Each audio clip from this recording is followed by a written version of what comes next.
Is our BOE member on her way? Okay. We can go ahead and start. All right, well, I think that you're all set there. I think you're opening. All right, great. So welcome, everyone. Today is our second budget roundtable for the FY 24 Scarborough municipal budget. We can also discuss the school budget. This is a free-form conversation. I don't have a set agenda. Joining me tonight is Councillor Hamill from the Finance Committee.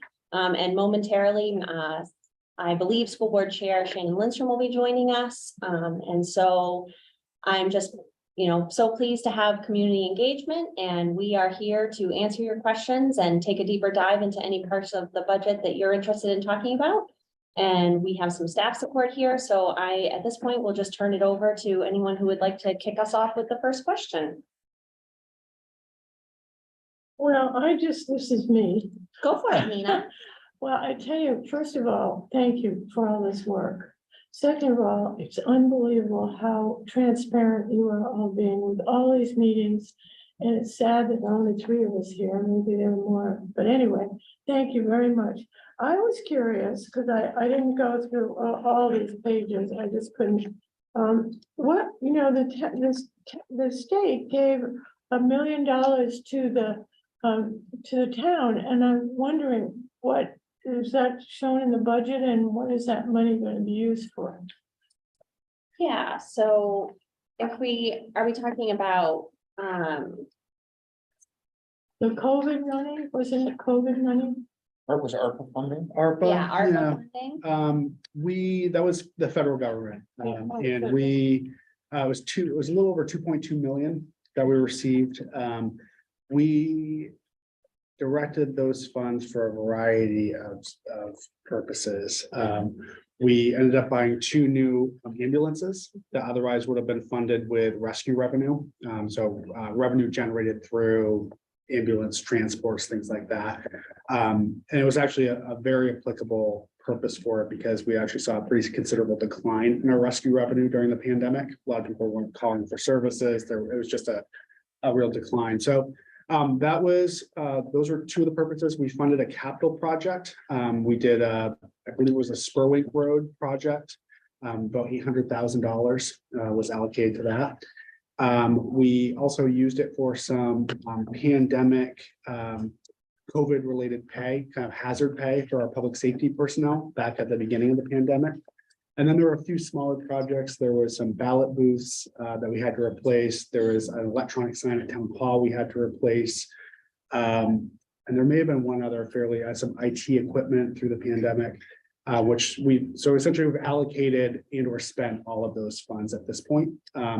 We were really purposeful when we identified things to use the money for, because we didn't want to create kind of a drop off after. So once these were one-time funds, and we didn't want to, for example, fund something where there'd be expense. So we really tried to identify things that otherwise would have been borne by the taxpayer, either through bonding or through appropriation, and took care of those expenses. Good job. Yeah. Well, now, I don't want to take it all here, but okay, now, having not read every single page, I'm just wondering, are there some red flags that maybe you or anybody's concerned about? Anybody concerned about some red flags? I'm curious. I believe I heard Mr. Hall say that there's $500,000 in the budget to acquire land for the town center building. If that's true, I have a problem with that. It's similar to back years prior to the bond issue coming to light for this facility, the library. There was, I believe, close to $500,000 spent on engineering and design and all kinds of costs that I guess are just lost, seeing as the town voted the library expansion down. I have concerns to appropriating money for a building that has yet to go before the voters. I think it ought to be part of the bond, and people say yay or nay, and then the money is either there or it isn't. I don't think we need to spend it ahead of time. So there is $500,000 in the capital improvement plan for the acquisition of land for a community center. I think the only distinction I would make and so all obviously your comments are absolutely valid. The only distinction I would make is that there is no location for a proposed community center identified yet. So it's not necessarily a town center project necessarily, or even at the Downs. But you're absolutely right. There is $500,000 earmarked in the budget under the capital plan for that purpose. And because it's 500, would that not require public vote, or would be combined with something that would be combined? That is below the threshold necessary for, because that threshold was increased with the charter changes approved by council last year from 400 to 600. That's correct. That concerns me too. My personal opinion, that's done on purpose to keep it from a community vote, as was the appropriations monies for the library. It was always, kept under, and I believe the appropriations happened over 2 or 3 years. And just purposely kept under the 400,000 threshold then.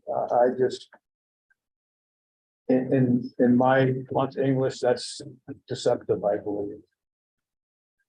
Is there any, where did that number come from? Nice round number. I mean, how many acres is that?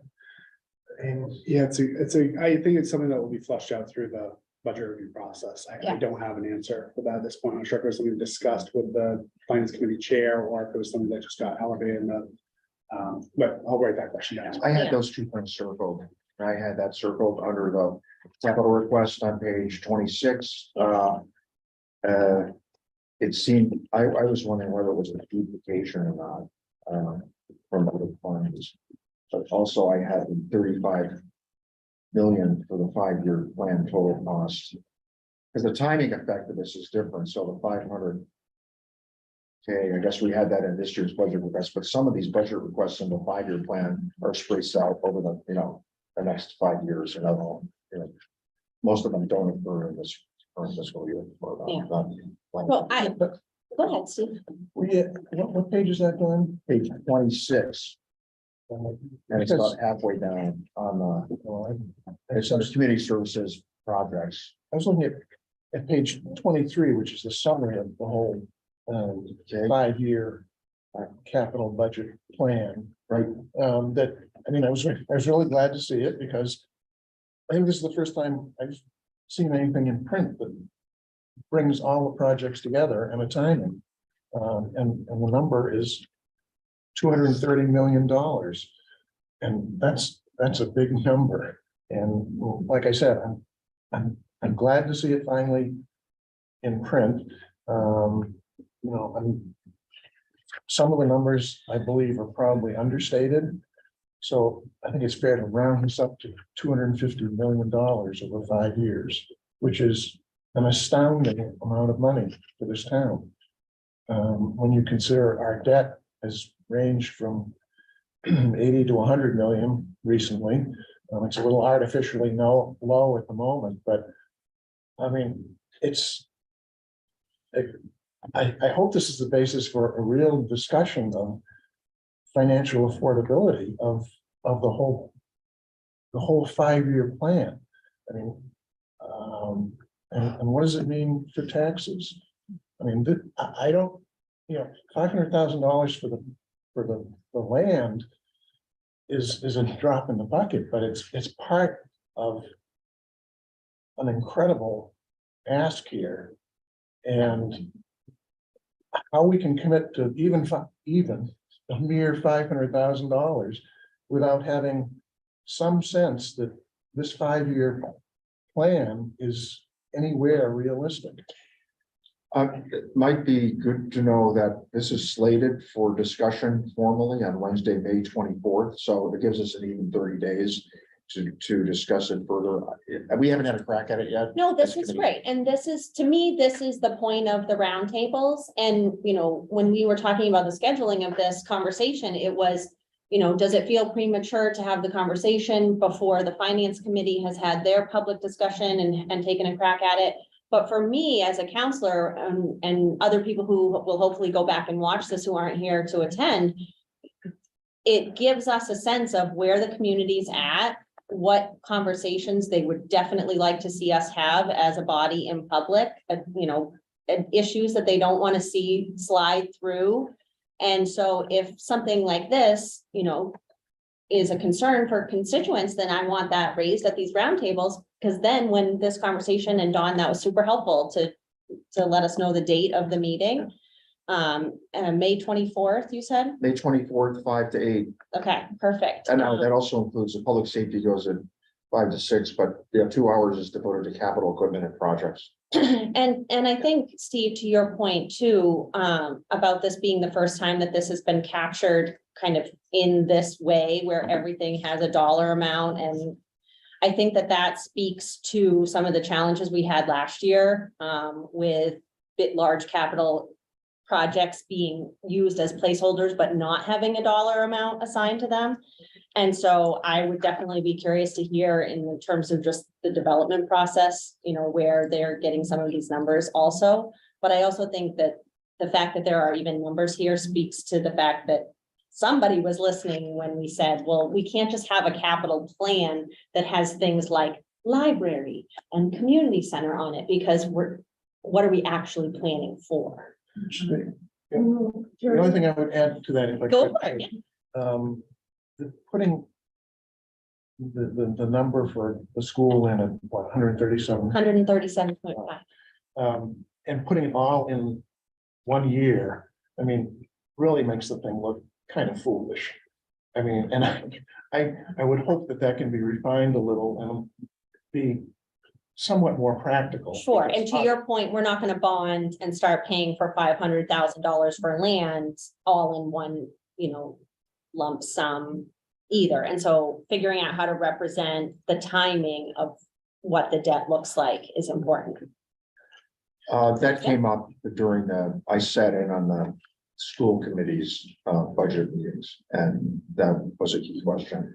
And the explanation Kate Bolin gave is that they were asked for a placeholder, that was their best estimate, does not include costs for land, does not include a lot of other things, no pre-K. So, I mean, there's a lot of things that are not in that number. And, you know, putting the number, you know, on a list is a lot different than talking through it and seeing what ultimately gets approved. I mean, I've never really understood we don't have a really clear process for how the numbers get on the capital plan, but it is a little bit like, you know, they check in, but they don't really seem to check out, you know, as easily. So I think we have more work to do there from a process standpoint. But as a isn't this council. really pretty much a wish list?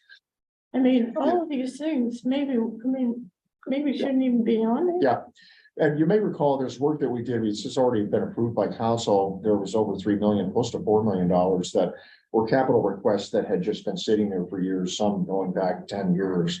And I know, Richard, you brought this point up, but you know, the council has voted to remove $3.6 million worth of items like that. So we're taking a closer look at capital overall and exactly how that stuff is making its way. And over toward a us. 5-year period, these numbers will change. Yeah.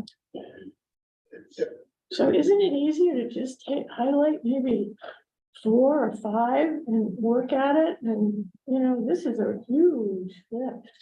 There are a lot of things in there that are, you know, there's all sorts of different capital expenditures. Some of them are our share of state road improvements. I mean, there's a lot of things that have to do with maintenance, roads are resurfacing, that sort of thing. So, and they run the gamut. The variety is, you know, is really diverse.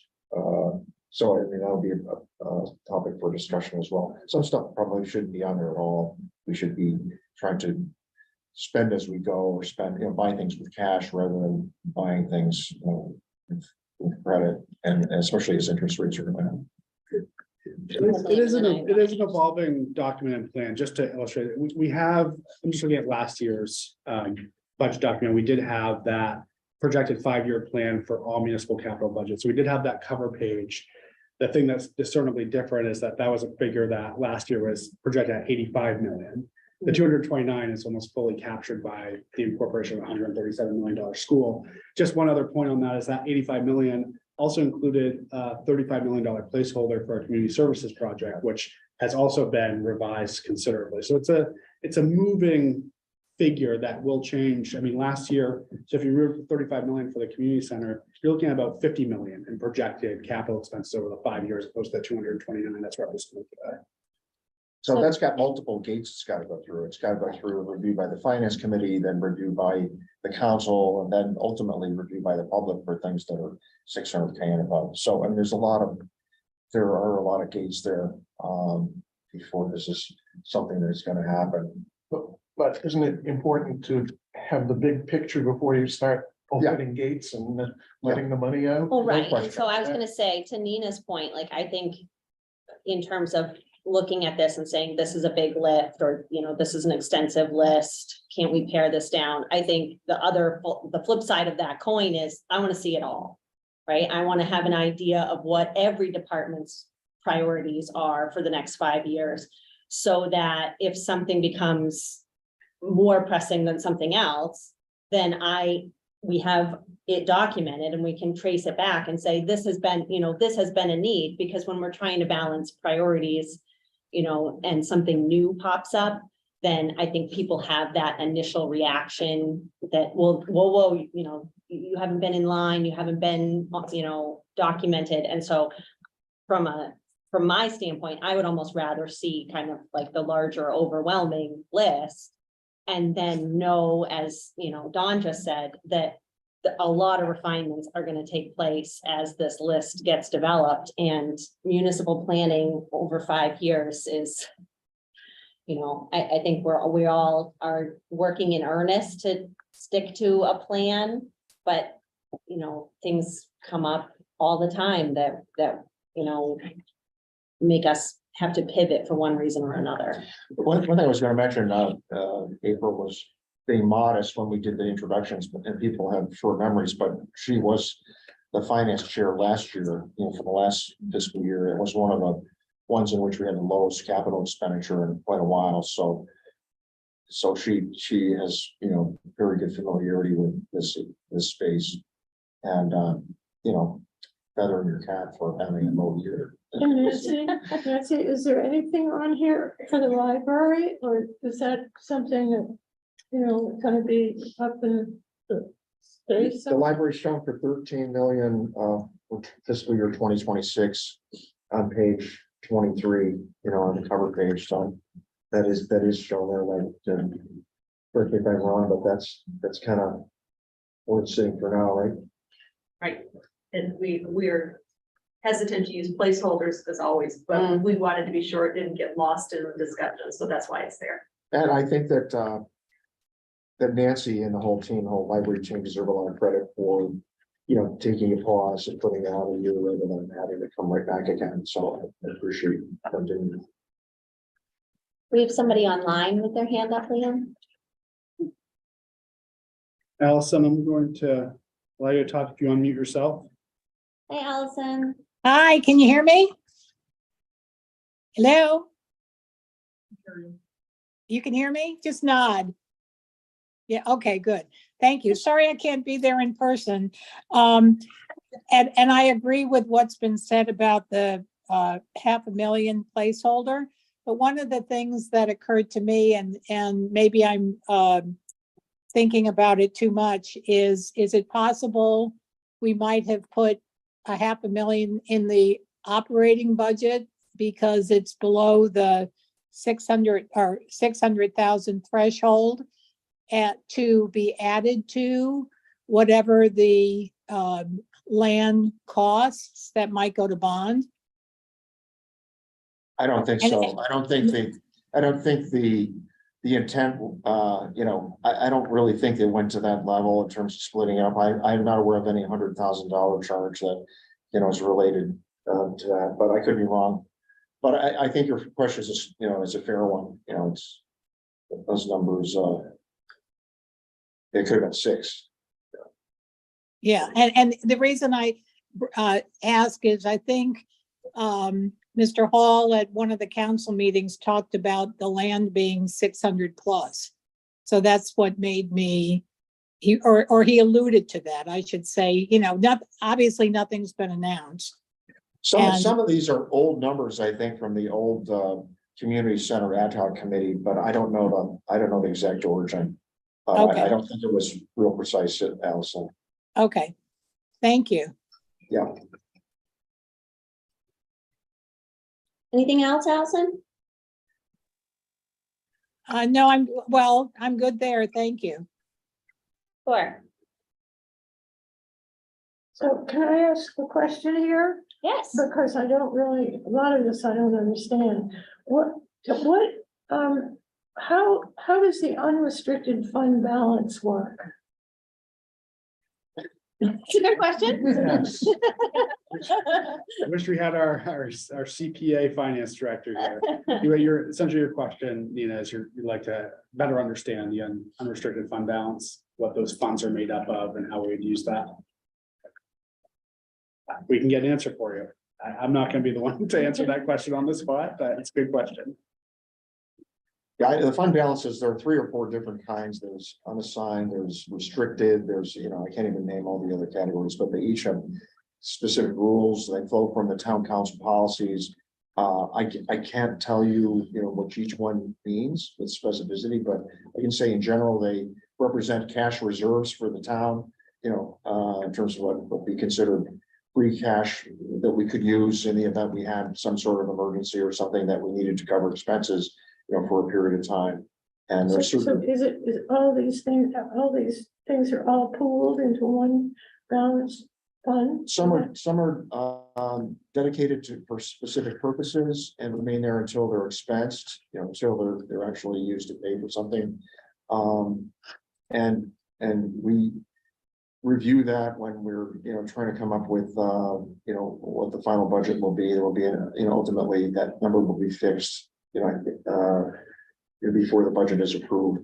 But I can't give you the number off the top of my head where it stands at the moment. And I think in some cases, and Norm, when we'll get a more formal answer, can absolutely correct me if I'm way off here, but I think in some cases there are many things that can qualify that would feed into the unrestricted fund balance category.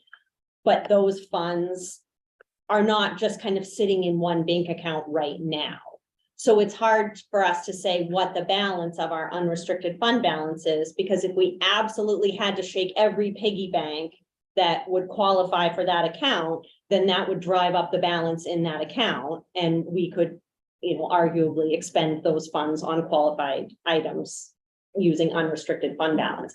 But we don't shake the piggy banks and put all of our money into that unrestricted fund category arbitrarily. And so it's kind of like a rainy day fund. Kind of. Yeah, I think that's not, you know, that's. well, and it also has to do with the funds that are available that are unspent that are appropriated, right? So every year the budget is approved by the voters, and we don't have more money than what is approved by the voters. And so there is always that finite amount of money. And so in terms of considering it a rainy day fund, you know, sometimes the analogy is, you know, taking from Peter to pay Paul. Yeah. Right? Only part of the budget is approved by the voters.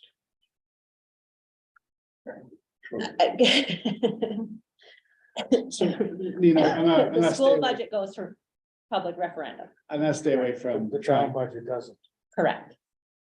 the definition of unrestricted, and it is confusing because there's assigned, Right. there's restricted, there's committed, there's unassigned, there's unrestricted, it gets varied, but the definition of unrestricted is essentially it's the combination of committed, assigned, and unassigned fund balances is unrestricted. Unassigned is the one that there's no ties to it, there's no commitments to it. That's essentially the unrestricted. I mean, I would look at that as unrestricted, but there's been allocated for no purpose, sort of the savings account, and that's the unassigned fund balance, not to be confused with unrestricted, which does have some committed funds or assigned funds associated with it. And I can give you roughly, 5 years from the period of 2017 and 2021 of what the fund balance, was as a percent of revenues. If you look at the assigned and unassigned general fund balance, it ranged from anywhere from 13% as a high in 2017 to 10.39% in 2021. So it was in that sort of 10 to 13% range. I think. And those are calculated by the same source, Dawn, just to This is verify. from Joe Patero's Okay. presentation, and it was shared by John Clucci with Finance Committee on February 15th. Okay, thank you. I'd be happy to, there's a presentation our Yeah. finance director did on defining all of these terms. That's online, but also we can print you a copy if you'd like to stop Oh, at town hall. that's nice. Yeah. That'd be a great refresher for Thank people. you. I can. I keep talking here, but I'm wondering in November when we vote, will we be voting on this, anything to do with the school land? If there's nobody knows where the school land is?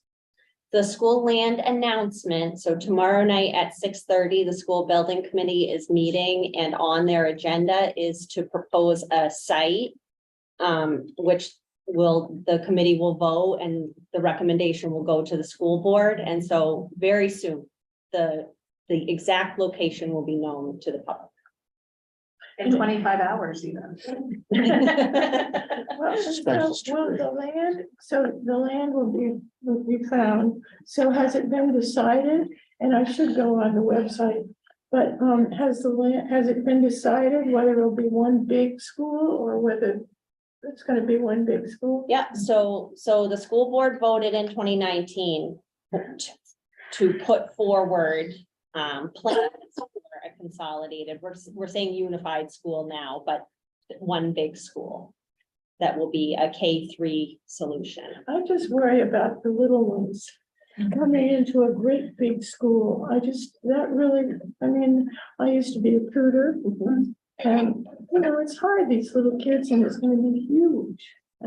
Well, I think that part of the design process when they're building the school is keeping exactly that in mind, right? And making the school feel more inclusive and smaller. So more like little neighborhoods within a building, right? And something that students, the younger kids can identify with, whether that be a mountain range or a weather pattern or a color even. They know that they belong to that specific wing, and they know that that is their home, and that is where their group is, right? So it's not, when we talk about a big school, think about little neighborhoods within a bigger building. So that we're doing that with that exact purpose in mind. So Wentworth is something that had a similar issue when it was constructed. People were worried about the size of that being overwhelming for kids to go to when they've come from a small school, and they've adopted the same model there, and it actually works very nicely. And I think our staff is just top notch. Mhm. Every single staff member knows how important it is for those little ones to feel special when they walk in the door. Every single staff member at Blue Point, Eight Corners, Pleasant Hill knows every kid in that building. Mhm. And I have no doubt that when those same qualified staff transition to a bigger building, that those values will still be their values. And that those kids will have a special place for sure. So. And we have heard that concern, Nina, from really many people. concern that Yeah. I hear. Yeah. But having taught also, in my experience of just being a parent with children in the Wentworth building, you can tell that everybody in that building really put the time and effort into making sure everyone feels noticed, welcomed in their little ways. And I think for the younger kids, this will be okay for them. Thank you. Well, I haven't. I step right in, but I wondered why was the state's general purpose aid reduced for Scarborough?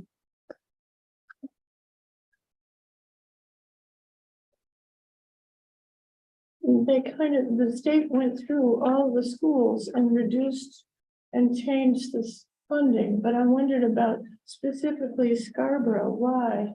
For the Increased schools? Last minute. It was, yeah, so Yeah. initially what happened is it was decreased, or that was the letter that we received.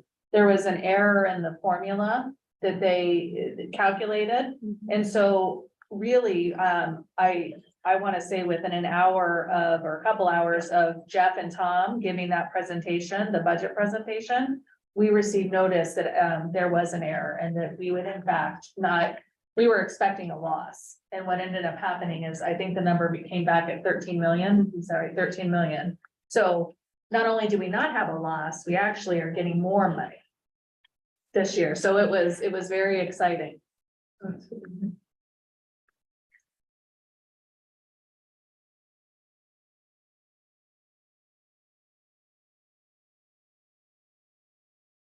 So, one more. Yeah. The tax increase is going to be 7.31%.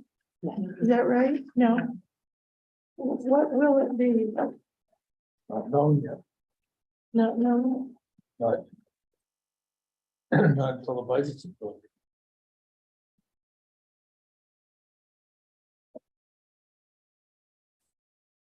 Mr. Hayes is correct. Yes. I believe that. I believe that as presented, the town manager's budget would result. The budget that the town manager has presented to the town council, I believe, is a 4.4% anticipated mill rate increase. Again, that's based off of the current assumptions around revenues and additional value. But that's just the starting point of the finance committee digging. So in. that's not too bad with the whole financing and everything. Good for you. Yeah. There are some caveats to that, however. This current year's budget has a significant decrease in my debt service costs for a couple of reasons, I think. One is that some of the old projects that we were financing, finally got paid off. And the other was, we didn't issue bonds last year. We haven't issued them yet this year. So there's a potentially a large backlog of debt that has not been issued, that basically has to be issued. Probably at least, around $10 million or more. And the interest and principal payments on that, to some extent at least, aren't showing up in the budget. So although it's a 4.4% increase, that it's artificially low because some of the things we've done with our debt have been delayed. So it's not completely, I don't think that's really a fair representation of what the increase will be. All right. Did I say that? I'm following you. Yeah, I struggle with this, getting this part through my head. There is definitely a timing effect of when we bond something, when something is approved but not bonded, or we take the funds and we start to use them for something, and then over time the interest rates change. So then we, if we have to go back out for more bonds, they cost more now because interest rates are up. So, but it's hard to follow exactly the cost of funds that you're using at any particular time. This is basically the concept that's as far as I'm able to go from explaining it. Well, for instance, our debt service last year, the total that we pay on the principal and interest payments we paid last year was projected at 6.7 million. This year, because of some timing things, some things that we didn't do, it's only about 5.1 million. So we're 1.6 or 1.7 million dollars less in expenses to get to that 4.4% tax increase. So when it's time to vote, on the budget, will we know? Yeah. We'll know. Yeah. And I think, Yeah, thank you. Can you specifically, where did you get the 10 million estimate from? In things that were a bond, that were approved for bonding? looking at history, Okay, we didn't do anything last year. Actually, there's, you can sort of back into it, by looking at the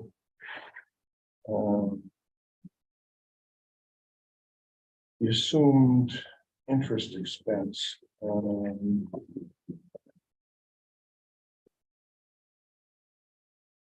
look on,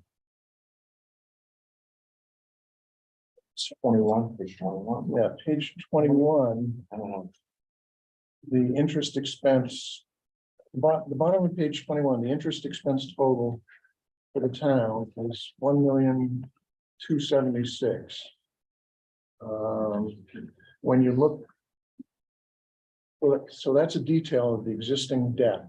Mhm. Okay, if you look on page 20. Under the debt interest for the town proposed, it's 1,876,000.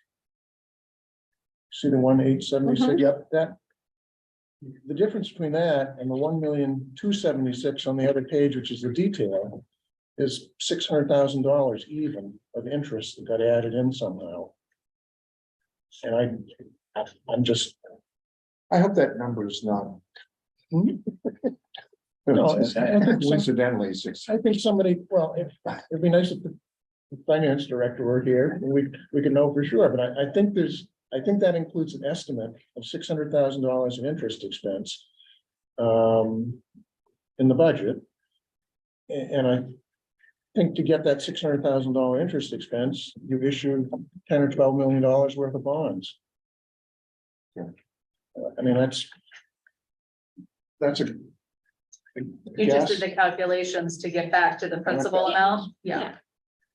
Based on 600 million, 600,000 in interest. Yeah, well, the rate's 3% and 4%, now they're 5% and 6%. Yeah, it's. I just used the state's bond calculator. sure. So is back to Nina's question, is the question, what is the town carrying for debt service for FY 24? And is that adequate, taking into consideration the lack of bond issuance in the last few years? Yeah, well, I mean, it's a good thing that we've got our outstanding bonds down to whatever it is, 70, 75 million, I don't know what it is. It was up over 100, and it has come down because some stuff has been paid off and we delayed this. So that's a good thing. But we've got a huge debt issue coming associated with the school. Huge. It's gonna be, what, $10 million a year hit on interest and principal. So we need to keep that debt really low, because we're gonna be adding, 100+ million to it. And that's just gonna have a huge impact on the operating budget, that debt service. Yeah, I don't have the figure for you, but the last couple of years are far below what we do on average. So if you take the prior 5 years, I'm sure. It's Yeah. higher than that. Yeah. I mean, I can't tell you years off the top of my head, but. I mean, it's going in the right direction. Keeping the debt low now is really important, because there's a huge bump coming, and we can't pretend that it's not there. So. Yeah, I think that bump is bigger than the numbers being talked about also, because it doesn't include land, correct? Correct. Well, I will say too, it doesn't include land, but there's also work being done currently to refine that square footage as well. So that work is involving the superintendent and the assistant superintendent working with the architectural firm to really define what square footage is necessary. So the square footage number has actually decreased. So there's some give and take on that number, right? On both sides. To your point, the land isn't included, but also now the square footage has gone down. But your construction costs are going up almost daily. Yeah. I was talking to a fellow a week or so ago. And I won't get into the business, but he said they were anticipating pre-COVID of building a building at $6 million. They just had a revised budget of $14 million to build the same building. Talk about a potential scary situation. It's more than double. Yeah. That sucks. One thing, I was gonna make a comment about the statement that Shannon made on the square footage thing. I know originally the square foot figure per student was over 200. And so it's coming down now in the 160 range, which I think is very promising. And we've seen other comparables, from other school projects that seems much closer than where we were before. So I think that's promising. Well, I think, and to your point, Don, I think it's good to see the work in terms of them doing the calculations for lowering that square footage. But I also think it's important that we recognize and highlight what is not being done. With Wentworth, we made some choices as a community to have that second gym and to have that community space. And if we are trying to look for efficiencies, if we are trying to look for aftercare or before care space for community services, like those are conversations that are gonna artificially, in some senses, increase that cost per square foot per kid. Because then each kid is getting, that we're up to the 210 Wentworth number. But, those are community conversations too. I think what we need to look at in terms of when the school side makes their reductions, to me, what's important is looking at the thoughtful choices they're making around programming.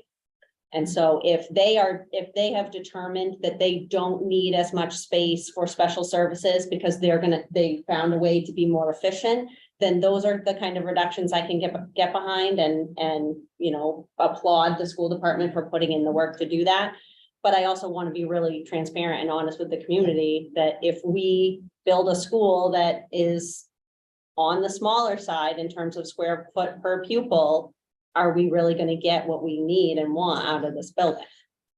Yeah, and that's a real driver of our conversations, right? Making sure that this building is not obsolete the day it opens, because that's a waste of everyone's money, right? So let's be sure that this is something that is going to benefit us now, and then will also benefit us in the future when we know we have kids coming. It's a big investment. It is. and we I want to think do it right. that whole study that was given about population and different classes, and I thought that was really excellent. Mhm. So that gives you a good indication. Yeah, hopefully. and Rebecca Wandell has a great track record for being pretty accurate. Yeah. When That it was comes to her really forecasting, impressive. so. Yeah, to April's point, her last study is pretty much spot on. So what she's saying, when that presentation that you're referencing, when she gets up and says, this is what I think is coming, you can pretty much guarantee this is what will come to Scarborough Well, based on her the history. report in here is just amazing. It's a lot of work. She's, Really? yeah. I can, if you look at our past, what our track record is in terms of ability and willingness to fund big things. It's really kind of two tails, it's a tale of being able and willing to fund a school like Wentworth and the high school, which, really far beyond what we're really required to build in terms of the facilities and how they were equipped and so forth. At the same time, those sorts of decisions were made when I can remember there were a couple of years where we had to add modular classrooms at the last minute because we had not calculated the enrollments correctly. I remember doing that at 8 Corners. 80 corners. Yeah, so, We had to out of budget cycle, You know make that? a impact fee yeah. request. and they It was did it like awful. in a matter of months. Leading up to the first day of school, Yeah, so, yeah. Well, can I ask Nancy, what the status of the library is? Yeah, I'm sure Nancy would love to share that. I just love coming in here and seeing all those kids that were outside, they just leaving the library. I just think it's so important. Thank you. We are definitely in crisis, but we also had an opportunity to go before the voters and they gave us an answer. So our perspective at this point is that we need to pause and work as closely as we can with the community center project to see what services the community can receive as a part of that project. There may be an opportunity for us to have some complementary space in the community center building. I do believe we have to come back within 5 years, and the needs are significant. I don't think we've just had wonderful conversations about where costs are going. 13 million is the same number in the budget because in 5 years, it's not gonna be less. We definitely will come back with a plan. We will work with the community center first. We've got a school department that needs certain space, so we will be patient, but we also want to put a plan, at least a conceptual plan forward for the community, because we've received information from the state library that there may be some federal funding in our future.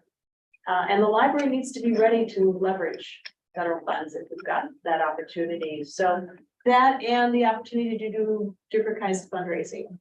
If we have a plan of action further in advance than we did this last round, really struggled trying to get an understanding of what costs would be, when we would be on the ballot. So we had essentially an 8-week campaign. And we can do better than that. We can do a better job with fundraising, and we are going to focus on development in a different way. And I won't be here to do that. So we're also going to be pausing and bringing in new leadership and making sure that we have a really committed future. So we definitely have a need still, but we'll work with the community and take our time and do what we need to do. And hopefully you'll be an advisory. I'll be nearby. Well, I had a silly question because I just am curious. All this development that's going on, so much of it, and there are roads. And the other day I had a conversation with some of the maintenance people on the road, and they are really hurting for staff. And I'm just curious about, would do developers, if they declare that their roads are not private, then the town has to take care of all those new roads. So does the developer pay for that? I mean, the short answer is yes, in terms of, we have impact fees, we have the TMP, we have calculations that developers pay into when they first get their approvals. That is, supposed to go towards greater infrastructure. It depends on what kind of district they're in terms of what those fees are. To the bigger question, though, as to whether a development ever pays for the full maintenance of a road once it's in place, no, of course not. I mean, we rely on our greater tax base to take care of our infrastructure once it's in place. And so there is an initial payment that is made to the town for certain impacts like roads. But, over the life of that road, every time something goes in, we need to acknowledge and look at the fact that we're going to be paying for that for the lifetime of that, whatever it is. And in this case, a road. So that means plowing, that means road maintenance, that means our public, works guys out there in the medians and all those kinds of things for the life of the road. Which is why I know there's been some emails lately to council coming in about the sidewalks. There's some sidewalk improvement projects in the budget, and I think rightly so. There are residents who see sidewalk improvements happening in some places in town, but not others. And, would like the sidewalks in front of their home, better maintained. And I think that that's a perfectly valid and fair way to feel. The reality is we have one piece of equipment that maintains the sidewalks in the whole town. And so, unless we as a community invest in greater equipment and staff, which are almost impossible to come by, then it's really difficult to make improvements to some of these, pieces that are already in place. Don't get me started on growth.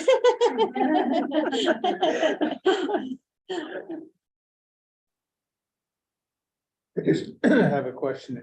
At tomorrow night's meeting, will it be public comment allowed? Yes. Yes, absolutely. Then I'll I was save just it gonna for look up tomorrow. where. Tell you where, it's in council. Yeah, I did. I announced where it was. Oh, you did? Yeah, I Well, did. I thank everybody. I'm Well, gonna thank you, go. Nina. But I Yeah. do appreciate it very, very much. This You're is very welcome. wonderful. And the way you were being so receptive to having people come in, ask questions. I mean, it's really, really great. And this is remarkable. And I wondered, I see that you have yours bound. Did you go to UPS to get your? Okay, that's what I'm gonna do, because all the pages. He's a professional hobbyist. What did we say? Maybe next year he can make one for you too, Nina. Thank you so much. That was really helpful. You're very welcome. Thank you. Have a good tomorrow. evening. See you Nina, tomorrow. feel free to email me if you want a copy of that presentation, or just let me know if you want to come in and I can Thank probably you. look for it. Yeah. Thanks. Yeah. And no, I haven't memorized that, so I mean, I certainly haven't either. I That's a will lot. say, this is the first time in 5 years I haven't been on the finance committee, either for the school or for the town. And I have plenty of other things on my plate, so it is weird for me to be in a communications position, but not, you know, gonna be the one doing the deep dive into some of these things. We know you miss it. I will,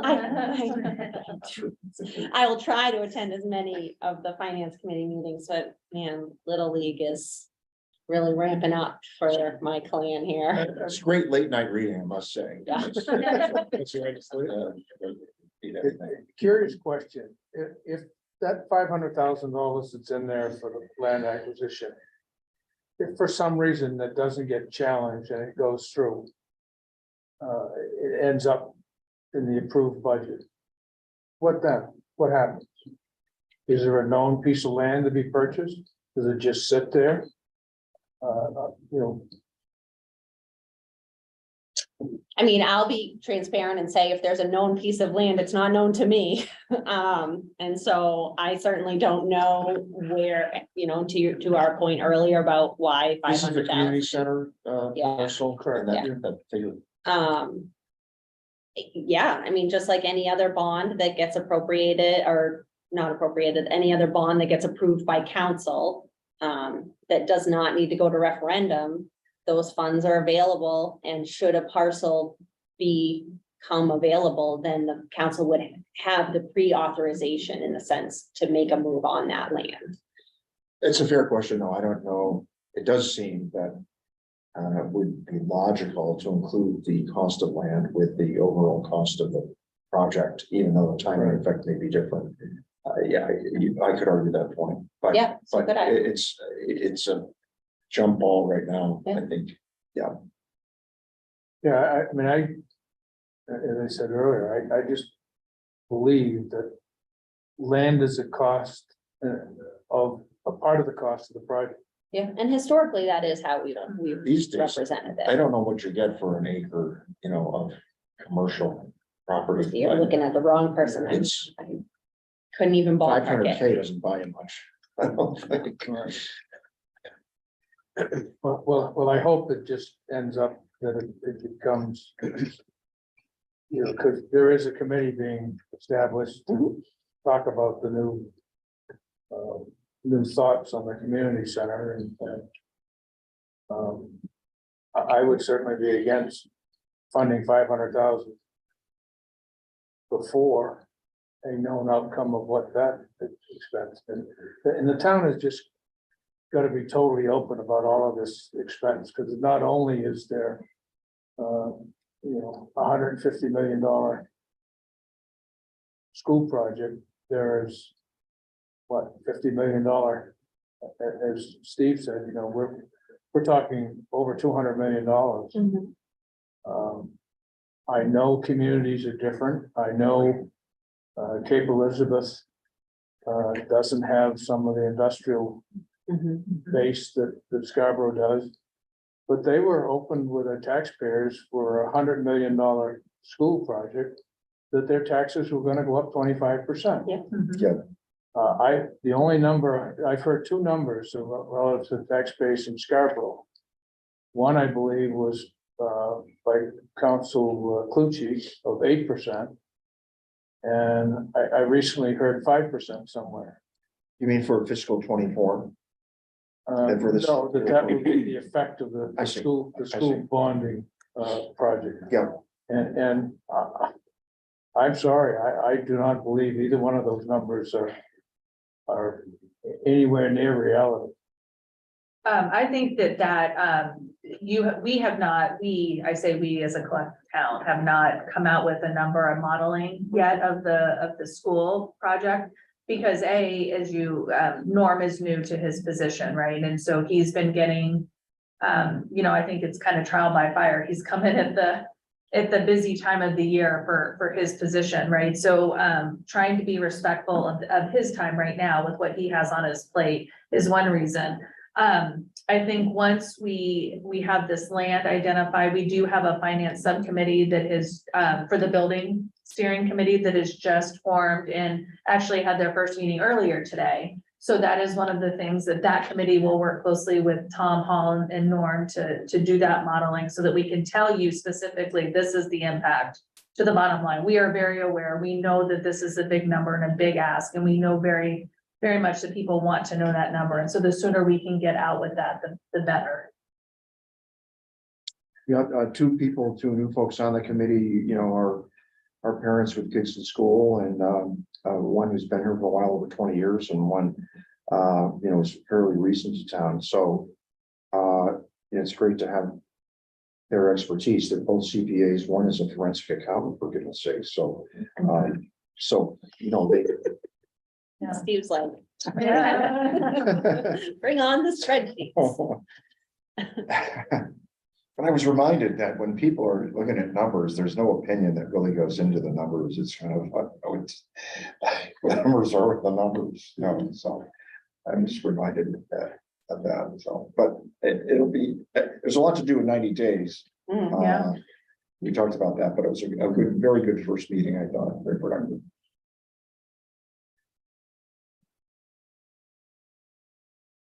Anything else we can do? Questions we can answer? Save them for tomorrow. Okay, that's fair. Tomorrow. That's fair. So definitely, I am excited and encouraged that people are interested in the school building committee. So I hope that many people will continue to stay engaged as that project progresses. It sounds like the citizens, especially the ones that were here tonight, are definitely looking forward to a conversation around the CIP and what the ultimate debt is going to be, what our payments have been this year, what we are anticipating for taking on as debt. It's definitely a reoccurring theme that we're hearing throughout this budget process. And just to reiterate, that CIP portion of the budget will be discussed by the Finance Committee at their May 24th meeting. Okay, and so if there are no other questions online, I will go ahead and wrap us for tonight. Thank you, everybody, for coming. Thank you to Jenna and Shannon for joining us from the